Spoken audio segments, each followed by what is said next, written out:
আমরা একটা সুন্দর পৃথিবীতে বাস করি। যে দেখো কত সুন্দর প্রকৃতি তোমার চারপাশে।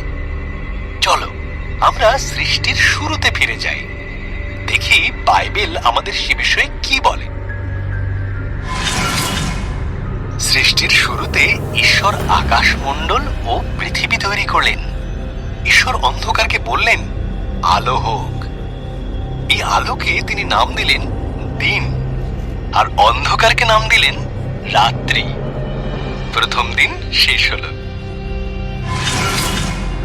এরপর ঈশ্বর উপরের জল থেকে নিচের জলকে আলাদা করে ফাঁকা জায়গা তৈরি করলেন, যার নাম দিলেন আকাশ।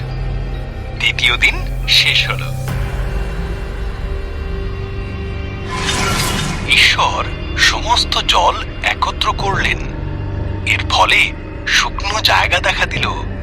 তিনি শুকনো জায়গার নাম দিলেন ভূমি, আর জমা জলের নাম দিলেন সমুদ্র।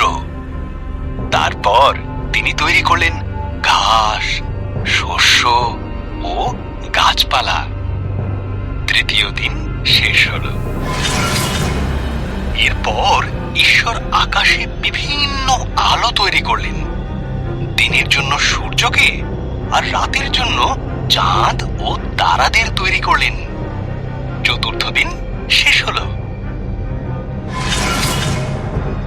ঈশ্বর মাছেদের সৃষ্টি করলেন জলে সাঁতার কাটার জন্য, আর পাখিদের সৃষ্টি করলেন আকাশে ওড়ার জন্য। তোমাদের সন্তান হোক, তিনি তাদের বললেন, তোমরা বংশবৃদ্ধিতে ও সুরে পৃথিবীকে ভরিয়ে দাও। পঞ্চম দিন শেষ হল। এরপর ঈশ্বর পশুদের সৃষ্টি করলেন। তিনি গৃহপালিত পশু, বন্য পশু ও সরীসৃপ প্রাণী তৈরি করলেন।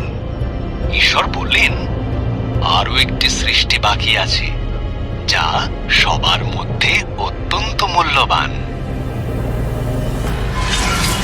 তাই তিনি নিজের মতন করে পুরুষ ও নারী সৃষ্টি করলেন। তিনি বললেন, তোমাদের সন্তান হোক, পৃথিবীর দায়িত্ব নাও, মাছ ও পশু পাখিদের যত্নে রেখো। ষষ্ঠ দিন শেষ হল।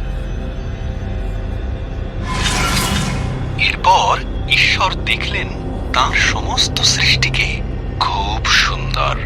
তিনি বললেন, এই সপ্তম দিনে তিনি বিশ্রামে গেলেন এবং দিনটিকে স্মরণীয় করে রাখলেন। সপ্তম দিন শেষ হলো।